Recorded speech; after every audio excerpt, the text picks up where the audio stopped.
Berarti belum sampai 9 bulan gitu. Tetapi itu bisa. Maka untuk orang tua itu namanya takdir, ada keterlibatan manusia, tapi berhasil atau tidak Allah yang menentukan. Begitu juga barangkali orang Jawa dulu dia lahir bulan apa, hari apa, itu sudah ditentukan. Lahirnya pas gempa, dikasih nama Lindu Haji Santoso gitu. Karena lahirnya pas Lindu gitu. Kan begitu. Lahirnya hari Ngahad, Ngatimen, Ngatian, Ngatiah, Ngatirem, Ngatijo, Ngatino gitu kan, berarti Ngahad. Kalau Ponimin, Poniem, Ponirah, Poniti, Ponipon gitu kan. Orang Jawa kan dulu gitu. Orang Padang Pak. Kalau orang Padang setelah apa? Setelah PRRI itu namanya malah apa Pak? Agak canggih-canggih. Contohnya Antoni Stephen. Jenengnya Islam, namanya Anton gitu kan. Ada namanya yang Yohanes gitu kan, Islam juga gitu. Yosef gitu. Nah, tetapi setelah PRRI namanya banyak yang agak kejawa-jawaan. Contohnya saya namanya Mulyadi Pak. Mulyadi kan sajane kan orang Jogjo gitu. Tapi bukan Pak. Hah? Bukan Pak. Jadi namanya Mulyadi gitu. Begitu juga gitu kan. Kalau yang agak modern, sekarang orang Jawa kan agak modern, nggak pakai hari lagi Pak. Jadi Sekli, Selosok Kliwon gitu. Bogi berarti Rebu Legi gitu. Itu yang agak modern gitu. Oh sudah pakai Arab, sekarang sudah apa? Tren, namanya tidak bisa dirubah. Rizki juga begitu. Rizki itu termasuk ke dalam takdir mubram, termasuk ke dalam takdir mu'allaq. Kenapa? Karena Allah memberikan kesempatan bagi manusia untuk berusaha. Jadi ada orang yang mati-matian pengen kaya, tak kaya dia. Ada juga orang yang mati-matian pengen miskin, gak miskin juga dia. Contohnya sahabat Nabi Abdurrahman bin Auf mati-matian pengen miskin. Orang miskin. Kenapa pengen jaluk miskin? Dia mendengar Rasulullah bersabda, Abdurrahman bin Auf nanti paling terakhir masuk surga. Kenapa? Di samping umur ditanya hartamu dari mana dan digunakan untuk apa. Hisabnya agak panjang kata Rasulullah. Maka mendengar itu Abdurrahman bin Auf dia berusaha untuk jadi wong miskin. Yo enggak miskin juga. Akhirnya apa? Ada kesempatan orang Madinah kurmanya bosok kabeh panennya, gagal. Diborong oleh Abdurrahman bin Auf. Jadi wong miskin, jadi wong kere kan? Akhirnya uangnya, hartanya dijual untuk membeli kurma bosok. Harganya tetap sesuai dengan harga normal. Untuk apa? Untuk ditumpuk toh harga kurma bosok. Akhirnya setelah itu masyarakat Madinah senang dan gembira. Abdurrahman bin Auf juga senang karena sudah jadi wong miskin. Sudah jadi wong miskin, senang dia. Akhirnya apa? Cuma 3 bulan jadi wong miskin. Setelah itu ternyata di daerah Yaman itu berjangkit sebuah wabah penyakit gitu kan. Wabah penyakit dan obatnya itu ternyata kurma bosok. Akhirnya ada saudagar yang dari Madinah yang mau ngasih tahu kalau kurma bosok itu ada di Madinah, disetok oleh Abdurrahman bin Auf. Karena tidak ada stok di tempat lain, diborong dengan harga 10 kali lipat. Ini bukan sengaja disetok supaya nanti ada penyakit, tidak. Beda dengan sekarang. Kalau sekarang masker disetok gara-gara ini corona gitu kan. Dia apa? Ditimbun oleh distributor gitu kan.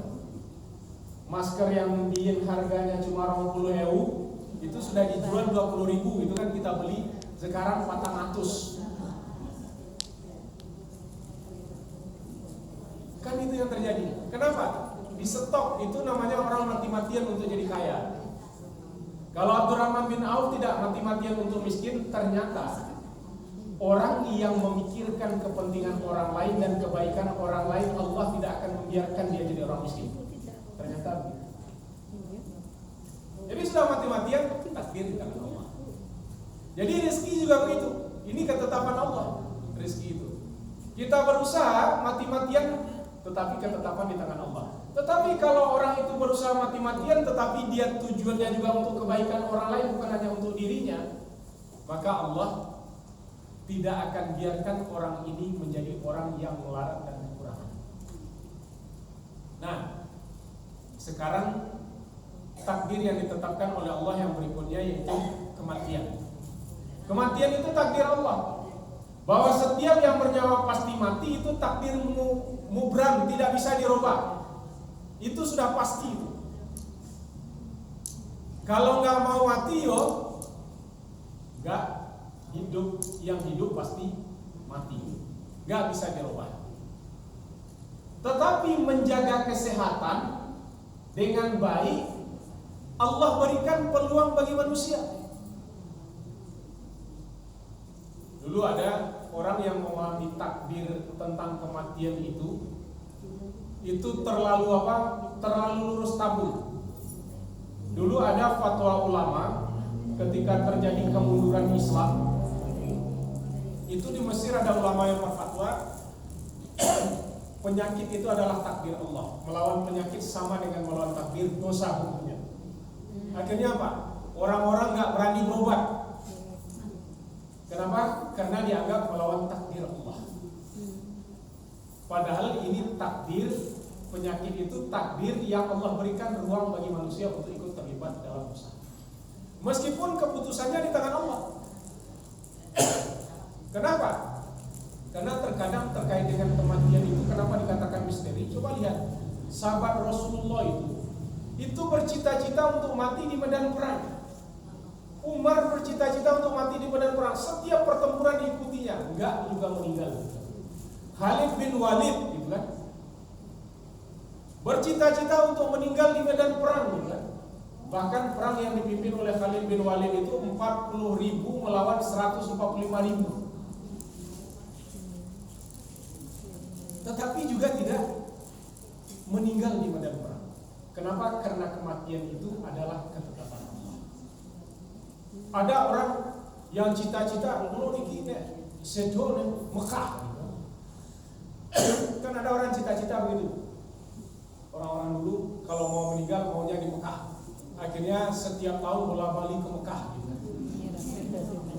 Iya kan? Umrah gitu. Kalau sekarang 3 tahun. Kalau dulu setiap tahun bisa, sekarang 3 tahun. Supaya apa? Bisa meninggal di Mekah. Ya ternyata nggak meninggal juga di Mekah. Kenapa? Karena kematian di mana kita meninggal bukan urusan kita, Allah yang menetapkan.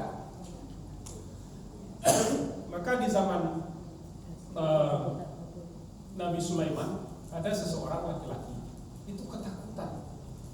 Dia dikejar kayak dikejar-kejar orang. Ada sesuatu yang mengejar dia. Akhirnya ketika bertemu dengan Nabi Sulaiman, kenapa kamu? Saya ketakutan, wahai Sulaiman. Kemudian ternyata yang mengejar dia itu malaikat Israel. Apa kata malaikat Israel kepada Nabi Sulaiman? Tolong terbangkan orang ini dari sini ke tempat sana. Nabi Sulaiman kan mempunyai mukjizat bisa menguasai angin. Kemudian Nabi Sulaiman menerbangkan orang ini ke satu tempat. Ternyata disitulah ketetapan dia meninggal. Di situ ruhnya dicabut oleh malaikat Israel. Jadi di mana kita meninggal kita tidak tahu. Apakah kita meninggal di tempat tidur, atau dalam keadaan sholat, atau dalam keadaan di luar rumah, di dalam rumah. Itu Allah yang menetapkan, bukan.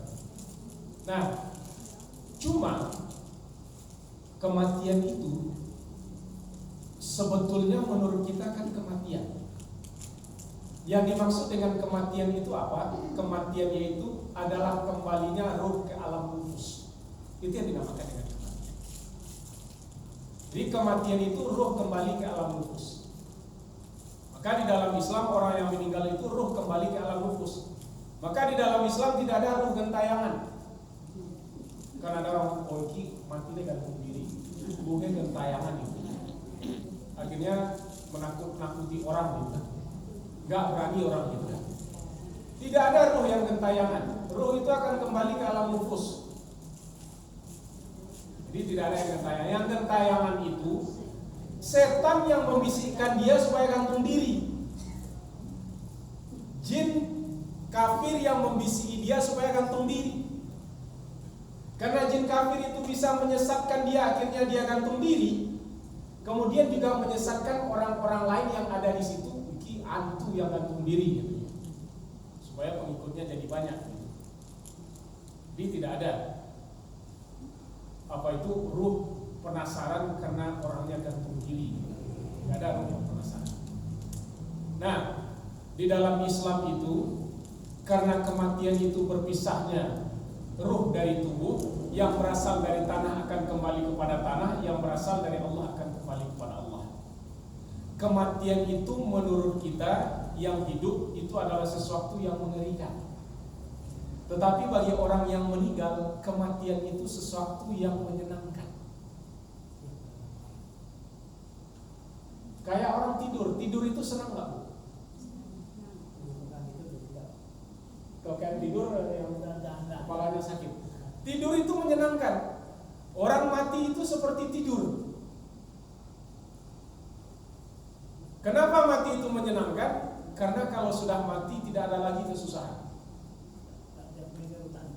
Nggak mikir utang, nggak ada lagi kesusahan. Ketika orang sudah meninggal nanti, begitu juga nanti. Ingin makan nggak perlu lagi berusaha. Kalau sekarang kan berusaha ingin makan, nggak ada lagi cemburu nanti gitu kan. Karena nanti setelah di surga, kalau ibu bernasib sama dengan bapaknya masuk surga, kemudian ada bidadari juga yang melayani bapaknya, ibu nggak cemburu. Kenapa?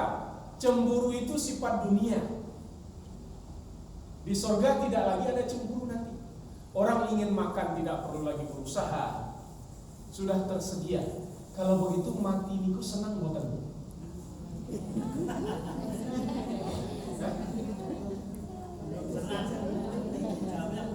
Belum senang. Mati niku enak boten? Karena kalau sudah mati kan nggak perlu lagi berusaha nanti. Kalau amalnya baik. Siapa yang ngacung hari ini, Bu? Hah? Belum ada. Kalau saya ditanya Ustaz gimana Ustaz? Kalau saya gampang, ibu-ibu duluan saya yang terakhir nggak apa-apa. Atau saya terakhir ibu-ibu yang duluan juga nggak apa-apa. Terserah pilih yang mana kan. Jadi kematian itu adalah sesuatu yang indah dan menyenangkan, seperti orang tidur. Kenapa? Allah sudah menyiapkan tahapan-tahapan itu. Hidup 2 kali, mati 2 kali. Kehidupan, kematian yang pertama sebelum ruh ditiupkan oleh Allah. Kemudian kita hidup di dalam rahim ibu. Dipersiapkan kita hidup di dalam rahim ibu untuk menghadapi kehidupan yang lebih luas. Dalam rahim ibu itu terbatas boten, Bu? Terbatas, geraknya terbatas. Sudah punya mulut tapi nggak bisa ngomong. Sudah ada irungnya tetapi nggak bisa bernapas kecuali melalui tali pusar. Sudah ada matanya belum bisa melihat, cuma telinga yang sudah bisa mendengar. Kalau janin sudah ditiupkan ruhnya oleh Allah, maka sering dibacakan Al-Quran oleh ibunya, itu janin bisa mendengar dan bereaksi. Tetapi indera yang lain kan belum berfungsi. Kenapa? Karena hidup di sini adalah hidup yang terbatas. Kenapa disiapkan kehidupan yang terbatas? Untuk menghadapi kehidupan yang lebih luas. Kapan kehidupan yang lebih luas? Yaitu di dunia. Kehidupan di dunia lebih luas, kenapa? Hidup sudah bisa berfungsi, penglihatan sudah bisa berfungsi, kita sudah bisa bebas bergerak mencari nafkah dan segala macam. Maka kehidupan di dunia itu adalah kehidupan yang lebih luas daripada kehidupan di alam rahim. Untuk apa kehidupan di dunia disiapkan oleh Allah? Untuk menghadapi kehidupan yang lebih kekal. Di dunia kita juga terbatas. Contoh, mata sudah bisa melihat ketika kita lahir. Sampun nih Pak, sampun. Tetapi masih ada yang belum bisa kita lihat. Contoh, bisa lihat jin boten Bu? Ada yang bisa? Bisa lihat malaikat boten Bu? Enggak ada. Malaikat itu ada? Ada. Tetapi apakah bisa kita lihat? Tidak bisa kita lihat. Kenapa kita tidak bisa melihat? Karena kehidupan di dunia masih terbatas. Tetapi menjelang kematian itu Allah akan buka fakhashafna. Allah apa? Allah tajamkan penglihatannya. Orang yang mau meninggal itu bisa melihat malaikat, kita yang tidak bisa. Maka kadang kalau orang koncoku teko, dia sudah datang menjemput saya katanya. Kan ada orang yang seperti itu. Itu malaikat yang sudah datang menghampirinya. Ada orang yang seperti itu. Kenapa? Ditajamkan penglihatan oleh Allah. Maka kalau dia nanti kehidupan yang di akhirat itu lebih luas, lebih abadi dari itu. Yang tadi gak bisa melihat malaikat, nanti di akhirat bisa melihat malaikat. Kalau begitu, ingin melihat malaikat boten? Syarat bisa melihat malaikat itu harus mati. Kan begitu. Bapak-bapak ingin bertemu bidadari boten Pak?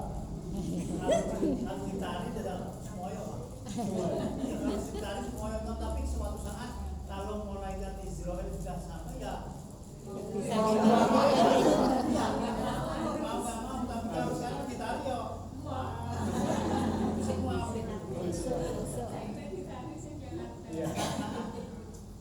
maka dengan demikian, kenapa kehidupan di dunia disiapkan oleh Allah untuk menghadapi kehidupan yang lebih luas.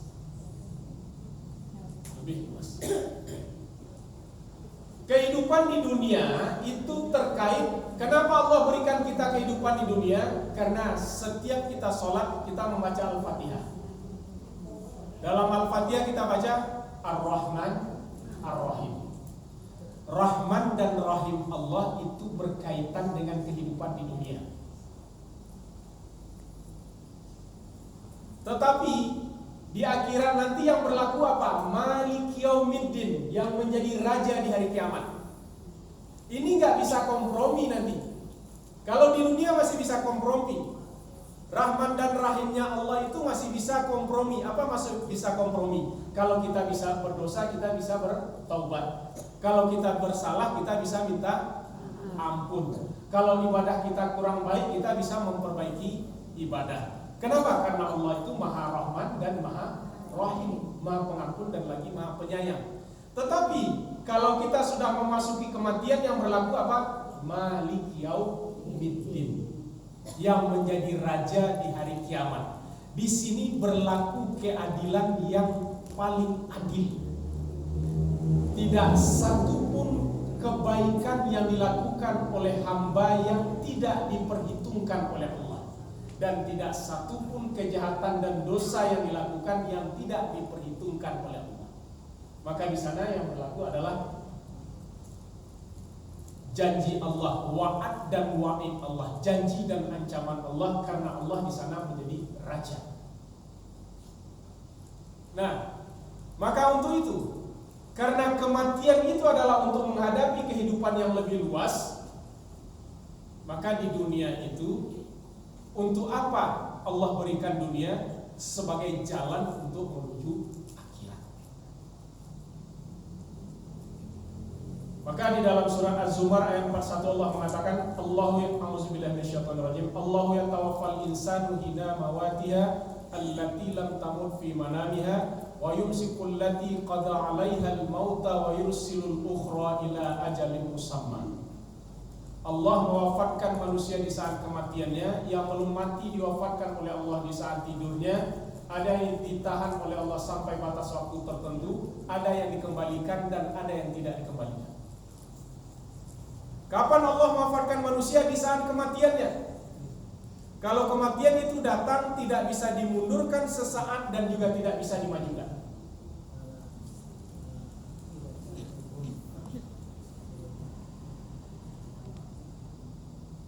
Dia nggak bisa mundur, nggak bisa maju.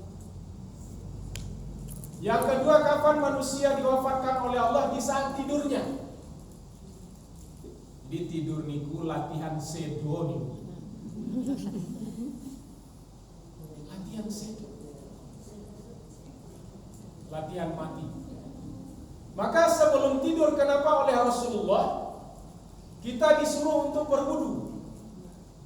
Karena malaikat Jibril meskipun tidak lagi bertugas menyampaikan wahyu, tetapi malaikat Jibril akan mendampingi orang yang dalam keadaan suci ketika dia sakratul maut.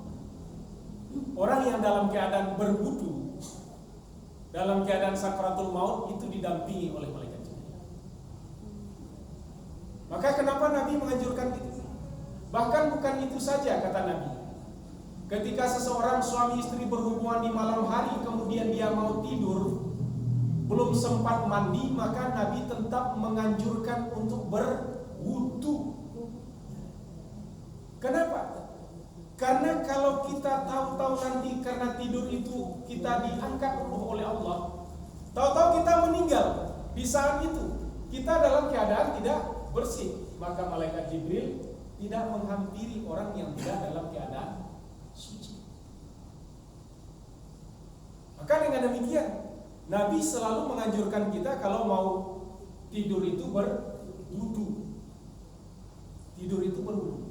Setelah berwudu baca doa. Kemudian kepala di utara, kaki di selatan, miring ke kanan seperti mayat dimiringkan di liang lahat. Tujuannya apa? Iya kalau masih tangi. Nek ora tangi pun mapan nih, kan nih. Enggak tangi kan pun mapan nih. Sudah pas. Posisinya sudah pas. Kemudian ada yang ditahan oleh Allah sampai batas waktu tertentu, ada yang dikembalikan, ada yang tidak dikembalikan. Jadi Allah itu Maha Kuasa. Orang mengira dia sudah mati, sudah dimandikan, dikafani, disolatkan, dibawa ke liang kubur. Begitu masuk ke dalam kubur, dia berdiri, aku urung setor. Dia kabur dikira pocong murid. Kenapa? Itu yang dikatakan Allah. Ditahan oleh Allah, ada yang dikembalikan. Kalau dikembalikan berarti hidup lagi dia. Kalau tidak dikembalikan berarti sedote meninggal benar. Nah itu ada 3 cara Allah mewafatkan manusia. Di saat ajalnya, di saat tidurnya, ada yang ditahan, ada yang dikembalikan. Maka orang tidur itu adalah latihan mati. Bangun tidur apa yang kita ucapkan?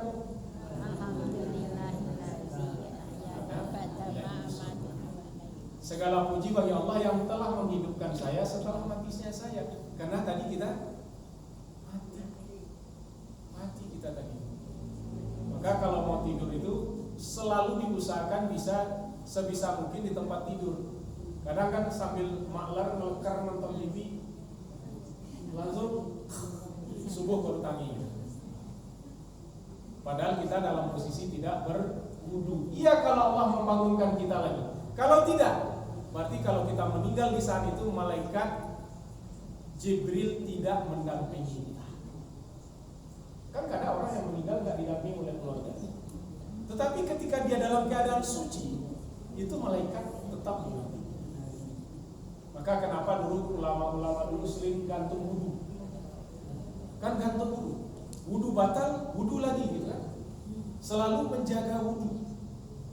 Dan menjaga wudu ini bukan saja terkait dengan agama, itu juga bagus untuk terhindar dari virus corona. Corona tahun 80-an. Virus corona. Kenapa? Karena mau beli hand sanitizer sekarang kan mahal. Gak ada yang jual.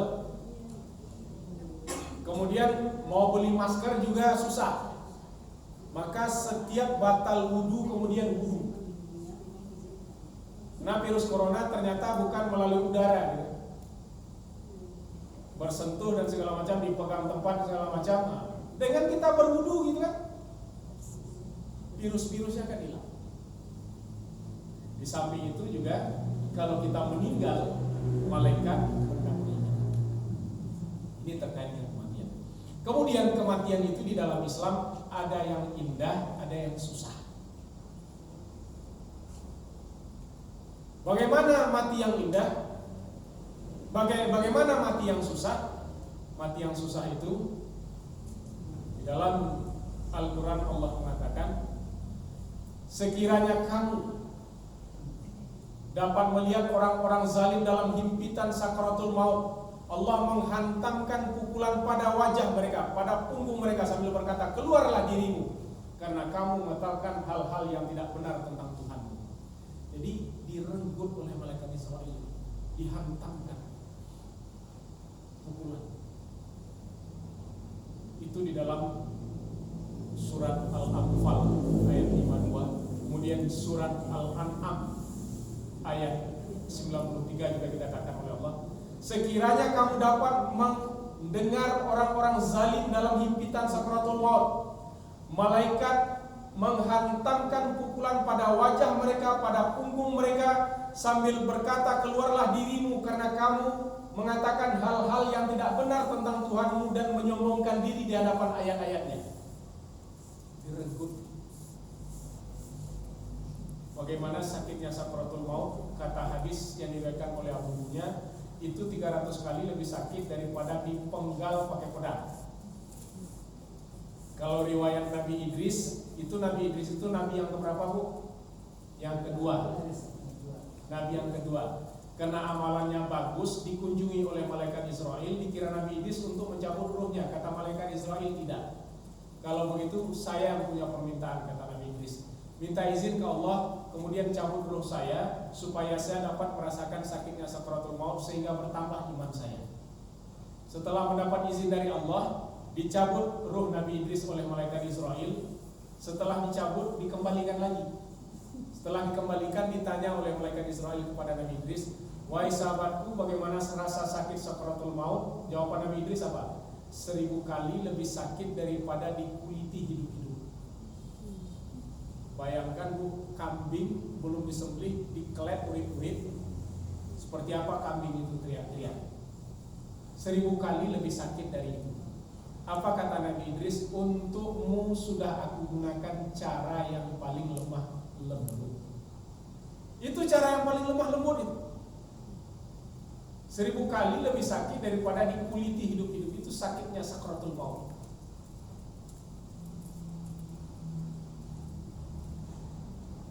Kan dengan demikian, kalau ada orang yang nggak meninggal-ninggal, itu memang disiksa oleh malaikat Israel. Cuma kita saja yang nggak tahu. Oh, itu orang iso seto niku pasti duwe cekalan niku, duwe pegangan niku. Yo, golek ke batang kelor, harus dipukul pakai batang kelor, pen iso seto. Dipukul pakai batang kelor, jangankan pakai batang kelor, orang sudah mau sekarang itu dipukul langsung semaput gitu kan. Jadi masa iya batang kelor lebih ampuh dari malaikat Israel? Batang kelor itu lebih ampuh dari Allah. Memang sengaja disiksa oleh malaikat Israel. Kenapa? Karena dia menyombongkan diri di hadapan ayat-ayat Allah, gak mau taat, gak mau beriman kepada Allah. Itu sakitnya sakaratul maut. Tetapi bagi orang-orang yang beriman, rasa sakit sakaratul maut itu dilipur oleh Allah. Karena orang beriman itu dan juga orang kafir di saat sakaratul maut itu Allah sudah menajamkan penglihatannya. Orang-orang yang beriman Allah gambarkan surga tempat dia kembali. Melihat pemandangan yang begitu indah, maka ada yang tersenyum di saat meninggal. Iya, berpeluh. Meninggal dalam keadaan tersenyum. Kenapa? Karena dia menggambarkan surga. Berpeluh itu karena menahan sakit. Tersenyum itu karena surga yang digambarkan oleh Allah tempat dia kembali. Oh, masa melihat surga kok bisa tidak sakit? Ya contoh saja gitu kan. Di zaman Nabi Yusuf dulu. Itu di zaman Nabi Yusuf kan Zulaikha itu kan dinyek sama ibu-ibu sosialita di Mesir gitu kan. Ibu-ibu kepo, masa istri seorang raja tertarik pada anak pungut gitu kan. Ibu-ibu kepo tadi diundang oleh Zulaikha ke istananya. Diundang, dikasih mangga yang matang, dikasih pisau, suruh melihat mangga yang matang kan air liur kan bisa menetes itu. Apalagi Mesir panas waktu itu kan. Begitu lagi ngupas mangga, Nabi Yusuf disuruh lewat. Begitu Nabi Yusuf lewat, tetap ngupas. Gitu kan. Begitu Nabi Yusuf hilang, baru sadar semua mereka sudah mengupas tangannya.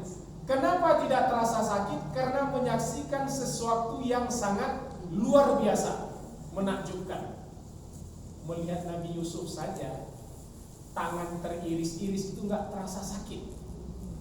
Apalagi menyaksikan surga. Sakit sakratul maut tidak terasa karena dilipur oleh yang disaksikan keindahan surga.